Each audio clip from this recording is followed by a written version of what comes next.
Right, welcome. For those who don't know who I am, I'm Sharon Constanson, CEO of Genius Boards and Genius Methods. This is our third conversation in the bias series, and we have a very short one left next week. And then hopefully you'll all be experts on bias. I'm busy working on a project on effectively like a 360 degrees, and you get results in, and you can actually see the patterns of human beings and people and how they behave. And it's quite interesting. Certain people of a more reflective personality, for example, will tend to rate themselves and the way they look at their peers in a different way to somebody who's more sales driven, marketing driven, who's a leader. And it's interesting, you can actually see the personality types in the information that you are working with. Even though it's anonymized, you can start seeing certain patterns.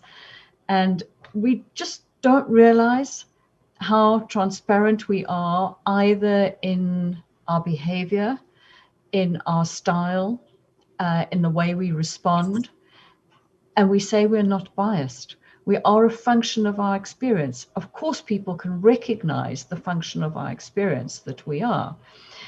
So it's quite interesting in the real world. There's another organization I'm working with at the moment that are having to deal with some of the issues of bias and of the difficult question, which is the one that we're going to deal with next week, where we are going to try and find some tricks, tips, pointers, mitigating factors that we do get on with making the difficult decision that we find so difficult to make.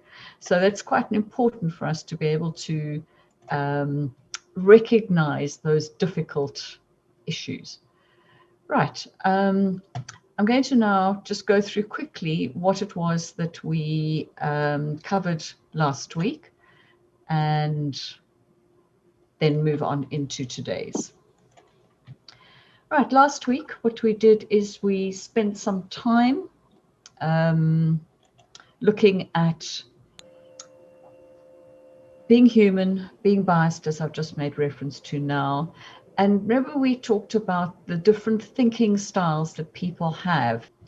We've got system fast thinkers, we've got system slow thinkers, we've got people who respond to stimuli in different ways. We know what metacognitive bias is. We know that we are all biased in a fashion or another. And then the other thing that we also learned is that there are 12 key questions around ourselves, the proposer, and the project that help us to understand whether bias is getting in our way. We've also looked at how guidance documents and our codes have included certain phrases, terminology, demands, such that we can use that to support us in mitigating our bias. So we can use that as a framework. We've also worked that when we get to making decisions, how we all make decisions in a different way. And I think one of the most important things from something I experienced very recently is ensuring that you've brought people on the journey, that you've given them sufficient information, and you've made clear the consequences of a non-decision. And I think we talked about that a bit in our lessons over our nuggets lunchtime sessions over the last weeks. It really, really is important that people know that if they don't do it, what's going to go wrong. So a non-decision is not an acceptable decision. And also knowing yourself, understanding what influences you and understanding what influences others, what their red rags are, how you can prevent people flying off the handle unnecessarily. So all those kind of things is what we've learned so far. So with that grounding, let's move forward and look at what are we going to do today, which is looking at the actual biases that derail our best intentions, and therefore how those are going to be impacting the way boards behave if you're going to end up with these things getting in the way, which they do. So let's look at today's biases. And there were quite a few questions last week, particularly, and some the week before, that were related to the actual biases themselves. So those questions that were asked, please pick them up again towards the end. I may not remember them sufficiently well enough, but those of you who are there might remember why they wanted to ask me something. So if we look at the 4 quadrants of the cognitive bias in Codex, this is 180 biases, I think it's 180 that exist. Some of them are fairly similar, coming from slightly different perspectives, but effectively we are waiting for 180 things to get in the way and trip us up and we can't see them. Not all of them will impact everything you're doing. Otherwise, I think we'd all be in the loony bin. But anyway, we're not in the loony bin, we're here at work, but we know that a number of these are at risk of getting in the way of ourselves and our colleagues and of our joint conversations. So let's look at some of these in a bit more detail. The heuristic technique, it's effectively where we actually almost become in love with something. And let's just have a look at how we can recognize when we embrace something because it's familiar, it's what we know, all the biases are starting to kick in already. So if I look at the ones that are mentioned in some research in a textbook that I'm working with at the moment for the students, they come up with the first 9 biases that they reference as being the first ones to consider. One is groupthink. In other words, so-and-so said it, therefore it must be right. And because I don't have a strong feeling, I go along with the crowd. You need to stop yourself and say, how would my grandmother feel if I told her what I've just done? Is that acceptable? Or is it the case that I just don't have enough knowledge? In which case you say so. I don't have knowledge. I'm not groupthink. I'm not in the decision. I will respect the decision, but I'm not against it. I'm not for it. I'm holding my vote. If that were the best way to understand not creating a groupthink environment. Confirmation bias is where it correlates to something you've seen before, something you've done before, something that made you happy last time. I mean, how often do we hear music and remember another occasion? It happens to us all the time. We walk into a room, you smell something, and it's the cake your grandmother used to make for you. Every time you smell that, you will smell it. It's like my mother's Christmas cake. You will smell it, you will remember it. Immediately your mind will make that correlation.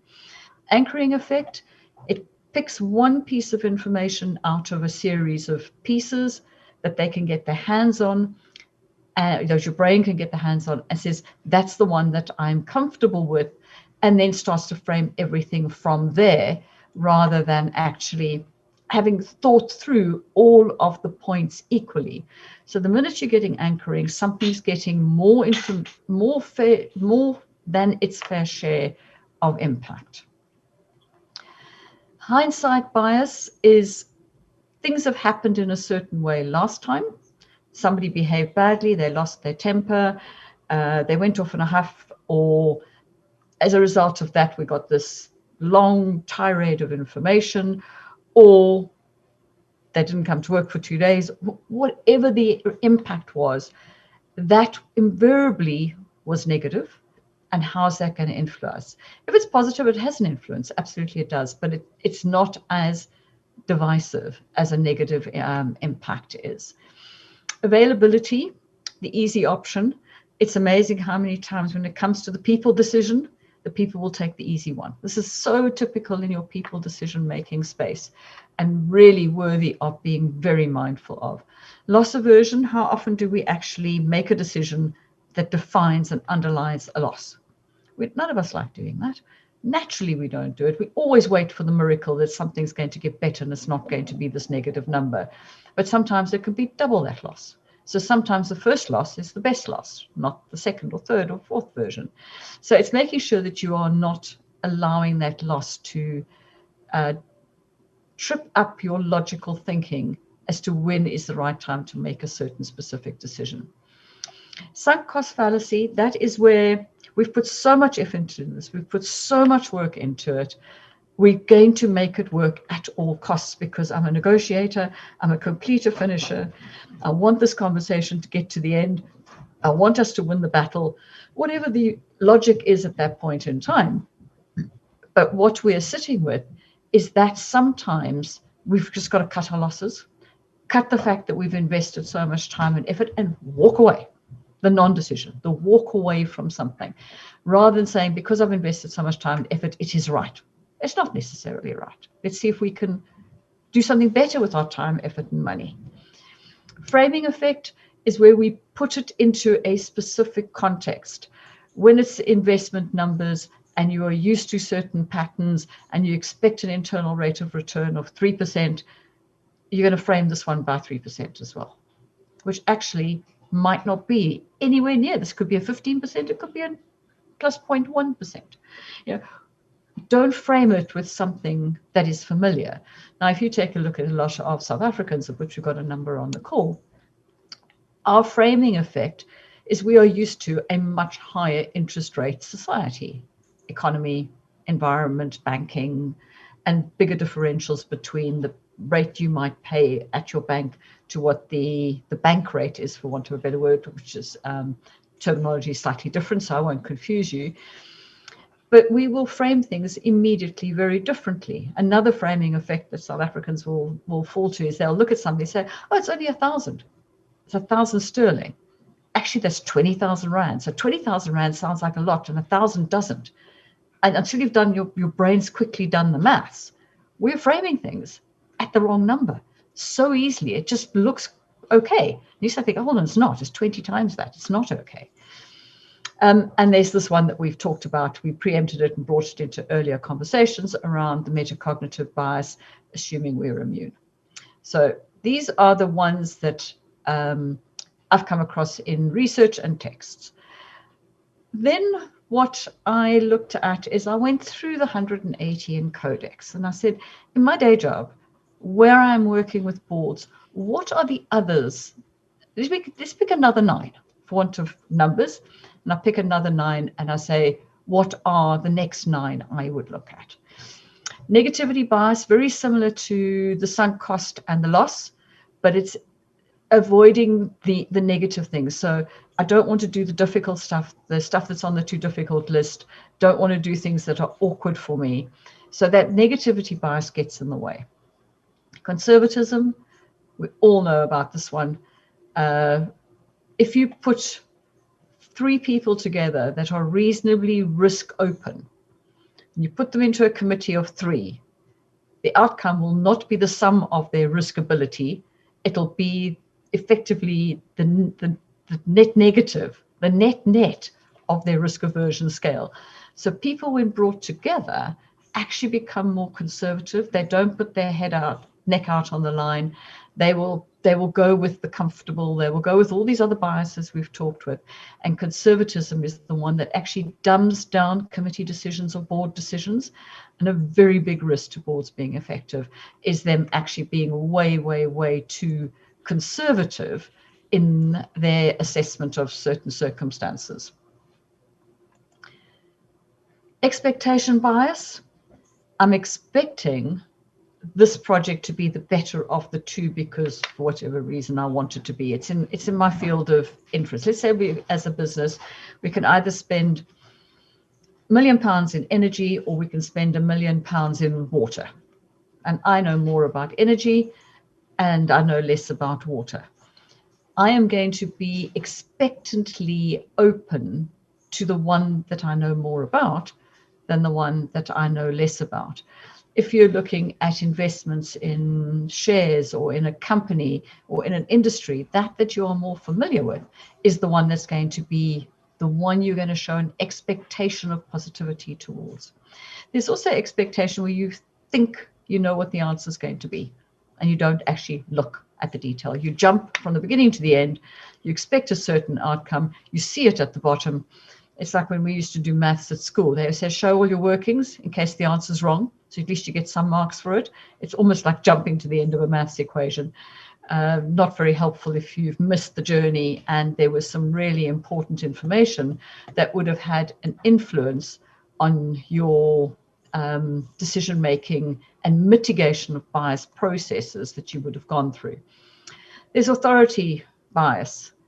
If somebody of importance who is my expert, who is the person who I brought in to tell me what the right answer is, well, of course they're right.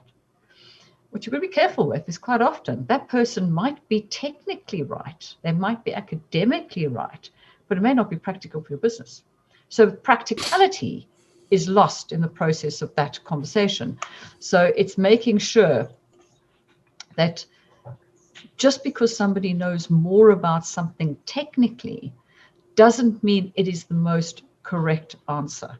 Have you considered the relevance of how that works relative to the situation? So it's really important to balance those two.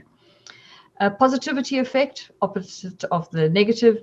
If something is going to really make somebody happy and they're going to be really positive to work with after that, you will be inclined to let them have their way, kind of thing. Survivorship, my personal agenda. If I don't get that, I'm not going to get my bonus. If I don't get my bonus, the person back home is going to give me a mouthful and I won't be able to buy the kids their holiday whenever we're going to ever have a holiday again. And therefore, I am influenced by money, by expectation, about not wanting negative, about looking important, all the things that influence our own self-worth, income, money, jobs, careers, all those kinds of things. And if you are where people are at the moment in an environment where actually survival is what some people are at, expect survival bias to be very, very strong at the moment amongst your team. And it'll be impacting the well-being of people, be impacting their logic, it'll be impacting their fuse. People will be a lot shorter, more impatient, all those things, because they're sitting at the moment in survival mode. So their decision making can so easily be influenced at this point in time. Risk compensation. If I do this, the risk of X is going to be lower. So therefore, if I take the least risky one, I won't be held to account of putting myself out and my neck on the line because it's a risk to me. But then there's the other aspect is if I have two options that look fairly similar and the one thing different is the other one's going to deliver far less risk to the business than the other one might, that can sway you as well. But less risk doesn't mean better business. So it's being careful of the way you look at risk. Status quo, I think this is a very, very common one. We don't like change. None of us like change as a human race. Lots of us have learned and we can deal with it and we can manage change and be agile. But a lot of companies, businesses, boards, committees are really struggling with being agile in the decision-making process. So they'd rather leave things as they are now. So don't disturb me, leave me alone. Let me put my head in the sand. I would call this the ostrich one. Let me stay where I am with what I'm known and what I'm comfortable with. And the blind spot is what I don't know. I just don't know it, or what I choose not to recognize. And both are equally prevalent in the business environment where people just don't look, but equally won't look. They actually put up the blinkers in the way you put on a horse. They will put up the blinkers so that they cannot see it, will not recognize it. So it can be an almost subconscious bias to create the blind spot. And the other one is to make sure that you are consciously looking, taking the blinkers off and having a look in that blind spot and making sure you've challenged yourself in that respect as to whether there is a blind spot or not. So if we go back to the 4 quadrants that we were talking about before, the things that we're talking about is if you look at the 4 quadrants, is the first one we're looking at is there's too much information. My brain can't deal with all the information it's being given. The second one is this hasn't got enough meaning. The content of what I'm being given, I can't correlate to the value of trying to make a decision with it. Third one is I can't keep up with the speed at which things need to happen. So it's all about speed, time, decisiveness, instant action are the ones that fall into your green category. And then we've got the gray one is there is so much information. What do I need to remember? What are the important component parts that I need to put together in my puzzle to make sure I get the right picture at the end of my puzzle? So am I being able to remember what is needed? So looking at all the individual ones, I mapped out the first 18 onto the grids of the codex. Now these slides will be available, so you'll be able to look at it and be able to pick the things out. The one I found quite interesting was number 10, bizarre, funny, visually striking, or anthropomorphic things stick out more than non-bizarre, unfunny things. And then the last one they've put in there is negativity bias. You can find that very funny. But anyway, there's some strange words used here. There's some strange correlations, but I'm sure there's a big science that's gone into these 180, so it's not for me to question them. So it's recognizing patterns, recognizing when things have changed, and you can go back to the slide afterwards and see where we mapped the first 18 onto here and where they fit and what segments they're in. We can pick that up in the question time as well. They're the next quadrant, quite a few where there's not enough meaning, and quite a few where we hear where it's just too much information. See, a lot of them are there as a ratio of numbers is the information part. The meaning, what does that mean to me? How does it influence me? So this is the self being impacted. And then having to act fast, so being bamboozled, being pushed, being stressed, time being the element. And you can see there's only one in this first 9, and you notice that it's actually the negativity bias that repeats itself. Actually comes up into, I think there are not many that come up, but there's some that come up that are similar or in this one case repeated. So you can see how the quadrants have different relevance to those that we're most likely to see in a business environment, and how we select and filter and behave. And that's where, just looking at some of these words at the top, we can always come back to if we've got time. I don't want to overrun too badly because we've got a couple of slides still to get through. And then what I did is I then had a look and said, what are the less obvious ones I'd like to go and pick out of there? The ones that are not being, not as easily recognizable, and therefore the more dangerous, because you might not see them. So it's the context. I don't know how much you know. I don't know how much the proposer knows. So the risk of the context being wrong, and that is a very difficult one to pick up. So you don't know the element of error that might be built in. And this is where you always test assumptions, test practicality of it, test their thought processes, etc. Frequency, you've seen it before. So it's similar to one we've looked at already. Omission, you don't know what you've not been told. So how do you find out what you've not been told? Because you can't see it. The framing effect, we've actually have covered that one. So I've managed to pick that one up again. Apologies. The naivety impact of being very cynical, or the realism, being too believing or too disbelieving of something.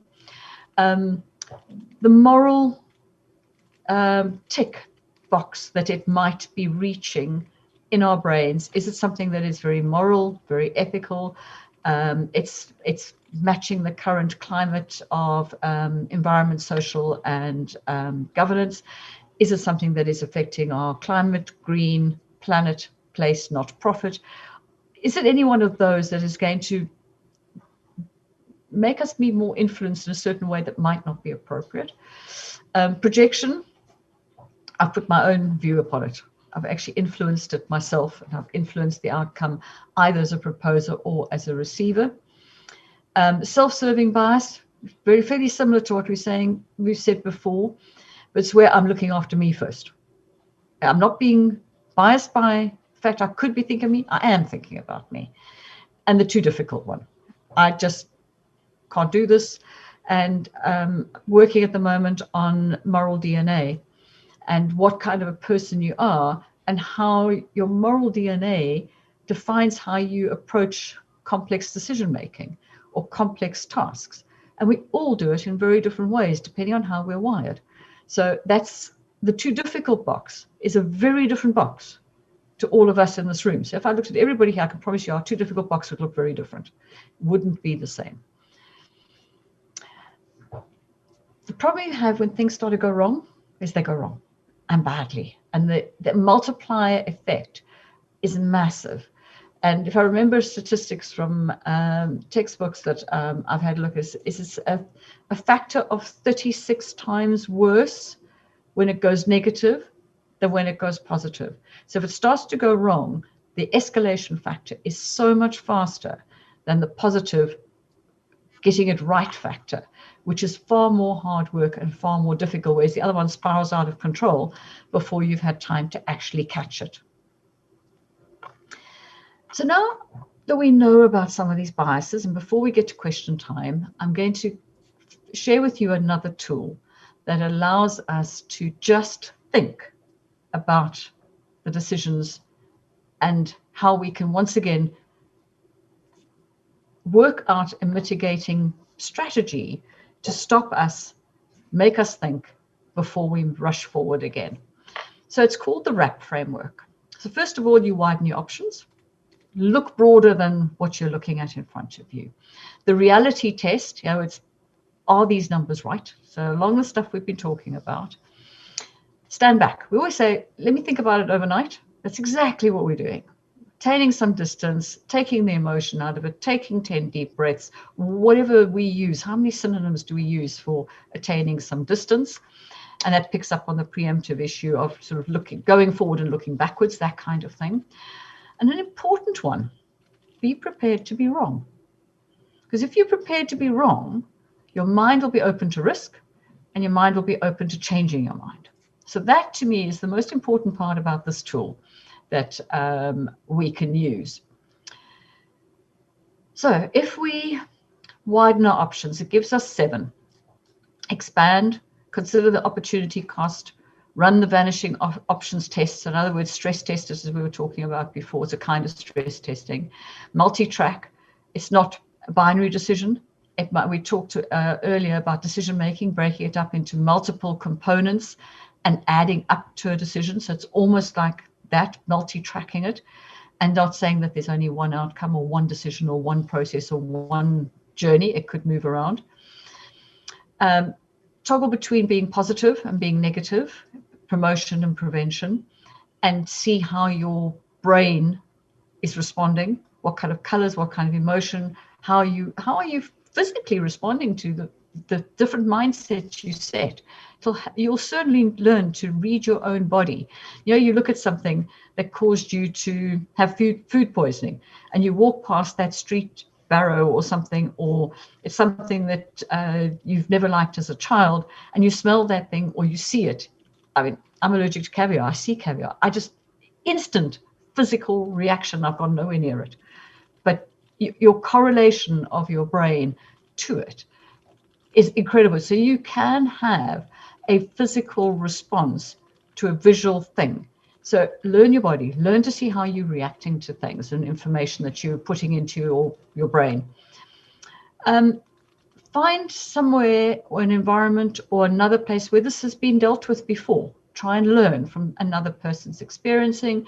Laddering is once again putting it into different layers and working out how to deal with each one as a separate decision making.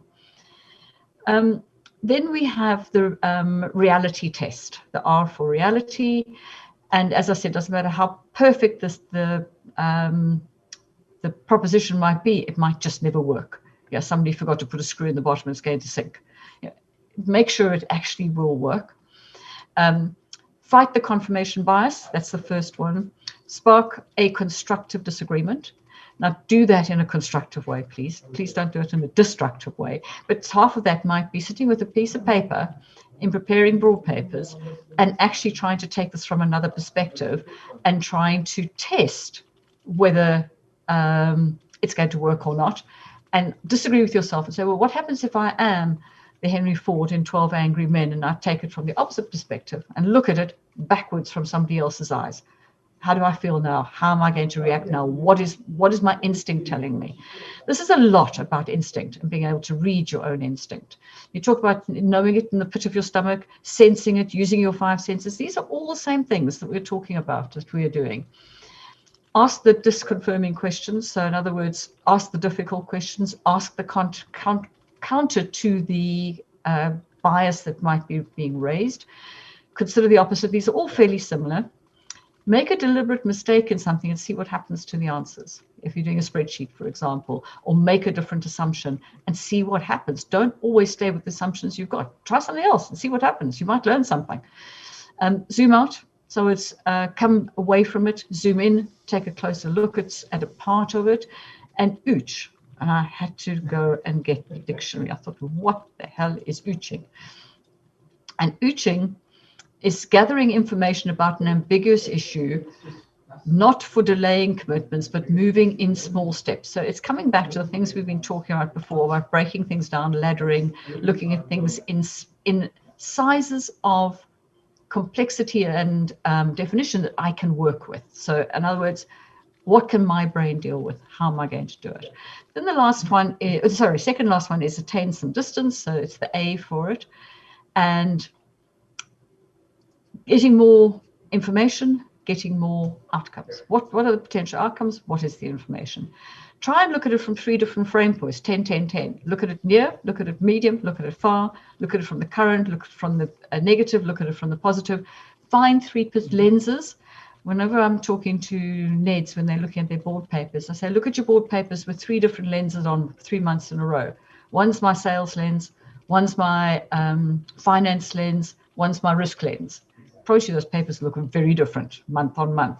So it's looking at it with the lens clarified and through that lens. Fight the status quo, which we've talked about. Shift your perspectives to gain distance, very similar to what we've said. Identify and enshrine your core priorities. What is the item that you cannot give up on? What is the thing that is critically important? What is the baseline that is not acceptable to move away from? What is your absolute no-go stopping point? That's where you're going to have to act. And which are the ones that you don't have to win every single component part of the battle? You want to win the outcome. So how do you get to the outcome and give up some of the steps on the way? What are they? And make clear to yourself, you know where they are. And then go back to the P for prepared, is be prepared to be wrong. So bookend the future. We've talked about the preemptive aspect of getting yourself to the future and looking back again. Run a pre-mortem, a pre-parade. Look at it with, once again, a different time lens and a different outcome success lens that we might be able to look at it. Use certain safety factors, certain assumptions you've made. Are they appropriate? Is that the one given thing that doesn't change? Realism, set a tripwire, work a certain point where you say, at this point, no, I stop, whatever that might be, and use pattern matching of recognizing things to help you pick up on things that might be occurring. Use the pattern matching that might happen. So what have we learned so far in that gallop, which was a little longer than normal? How do we deal with the most difficult decision, which is what we're going to deal with next week? So we are now, as a conclusion, there are so many biases out there. There are 180 alone that can be grouped into negative, positive, my framework, comfortable, various groups. You could rebalance them in a completely different way. And these will cause us to make different decisions if we're alone and if we are in a committee or a team or a group. So I always encourage you that when you're thinking of something that you know is difficult, work in your own space, work in your own head and write some of these things down. Just making sure that you have got the framework of where you are at, because you'll forget them in the heat of the debate when you are one of the people debating and trying to get your point across. Ensure you have got that clarity of your own mind in your own space first, because if you haven't, you are going to get waylaid very, very easily during this conversation, and you won't have the clarity of getting your point across or not being influenced by somebody else's bias in the journey. I'm done. That was a gallop through a lot of content about something that we all have a different sensitivity to and a different way of thinking about it. So let's just have a look and see if we have got something in the chat. I'm just trying to find the chat. Yes, we've got a whole bunch of questions. let's see if we can get something added value out of here. I'm going to pick ones that I think we've definitely not covered before. Okay, the one question is, can we download the Codex, Cognitive Bias Codex? Yes, you can. It's available on the web, so you can get it. I will be sending out, the slides will be available, so if you want a bigger version and you want to blow it up nice and big, you can access it. It is in the public domain. We've got a comment here about supporting Boris in some of the decisions he's had to go through, and quite an interesting conversation to be sharing on bias when we know that the PM, and you can think about all our guys in government, of the conflicting information that must be bombarding them, the emotions, the public, the economy, the rhetoric of the press, and you're trying to stay doing the right thing. And I think that if you just think, are you doing right thing by? And you need to determine that context. And I think that's also very clear when you're doing your pros and cons assessment, when you're planning for a big decision. What is the outcome? What is the important outcome? Who are you doing the right thing for? You? I hope not, because that's not what's there. Unless, of course, you're doing a job interview. You should be looking at what is the right outcome for a sustainable success in whatever it is that the decision entails, whether it's people, jobs, investments, companies. Comment here that some of our biases are chemically induced from the dopamine, serotonin, endorphin, and oxytocin. I'm not a doctor, but yes, I absolutely agree. The way the chemistry in our brain works, slow thinking, fast thinking, just being a start, going by gut feeling, needing to have the data. We are wired in our brains differently. And that a lot of these biases are founded on the way we respond. Now, some of that will be our experience of life. Some of it will be the way we are wired. It's in our DNA, and that is how we are going to be able to do things. Now, if you look at the moral DNA, certain types of people can do things more easily than others. This goes back to how we are put together. On top of that, we have our experiences that escalate those because we can do them or we can't do them. So we are therefore further biased by those next levels of outcomes.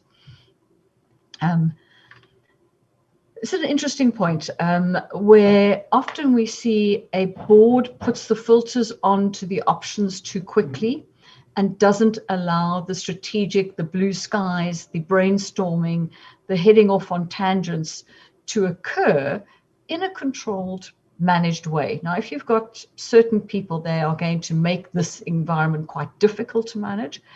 But if you've got a good board and good NEDs, you can have these conversations where you can ask the spanner question.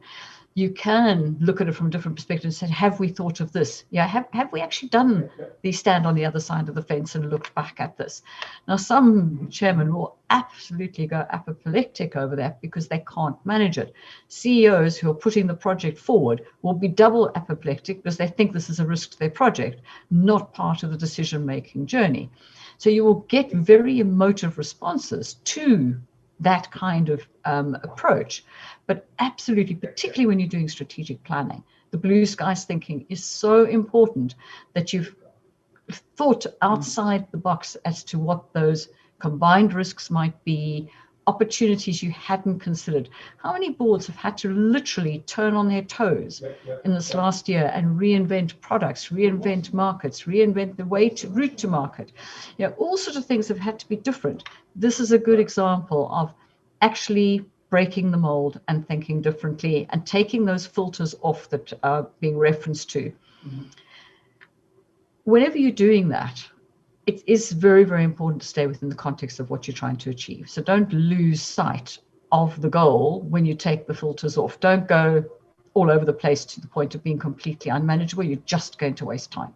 So the chair definitely needs to keep the tangents manageable and the journey going forward, but allowing it to be a safe place to challenge and to consider those assumptions and any other questions that are being raised. We talk about everybody needing to be focused on the same thing. it's actually quite amazing when you do a questionnaire on something and everyone thinks that they and their colleagues think about things in the same way. And then suddenly you find out actually they don't think the same way. And if you look at it in a conversational point of view, I will have interviews with different board directors. I can see that they think differently. They come from different perspective, but they're going to get there in the end because of their experience, their competence, the process they will go through. But when you put it down to a questionnaire that's far more binary and far more quantitative, sometimes that different way of the way people respond becomes more clinically visible than it might be in a conversation.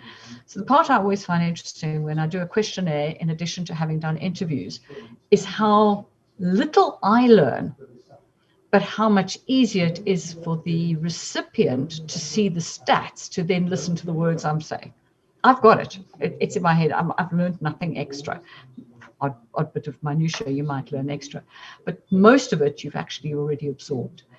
But it's so helpful sometimes, particularly for those minds who need the quantitative, the evidence, the colors, the RAG rating, the numbers, whatever it might be, the graphs, to see it, to say, I get it. So it's so important when you work in a board is to deliver things in all these different presentation mechanisms so that we do get the outcome that we're looking for, because we are all different, going back to our wiring of our brains. Talking about de Bono's hats, these 6 different hats where you are the person who's the risk taker, the person who is the thinker, the strategist, the person who is the creative, and you've got your yellow, red, blue, white, black, all the different colors of your de Bono hats, which is also, once again, how we framed and how we're going to look at things. So if you know the CEO is going to put on the yellow hat and they're going to be very creative, and you know the finance director is going to put on the blue hat because they're going to try and contain the numbers, that just helps you put a color on top of the head. You can do it now on Zoom. Go put a blue hat on top of them, and then at least you got that clear in your mind. So to be a bit facetious, and I apologize, but you can do that. Instead of having halos and moustaches and things, you can put de Bono's hats on people. And that makes it very clear for everyone in the room. You've got a finance person, you've got a salesperson, you've got a creative person, you've got a driver, whatever the different ones are. And that helps you understand when they open their mouth and say something, say, I get it. They're coming from a numbers perspective. They're coming from the fact that they want to get their own way. They want this driven through. They want this one to be given an answer today. I can see the way they're behaving. So it helps you frame them so that you can understand them, so that you can respond, instead of reacting and getting all hot under the collar, thinking everyone else is stupid and you're the only one who's got a brain today, which unfortunately a lot of people do think, and that is not productive. Right, I've been through all the questions. Any other questions? We are 2 minutes over time, over the other end of time. Everyone happy that you've had all your questions? Obviously, any more that you want, you can drop me an email at any point in time. And has this point of talking about the specific biases actually been helpful? Because we've built up to this over this is the 3rd week. Okay, I've seen a couple of hands up. I hope there's no hands down. I'll get really mortified. It is quite an interesting build-up of how important this is in every aspect of our lives. And the importance when you look at advertising, why making sure that the household decision maker is the one that you engage in your marketing strategy.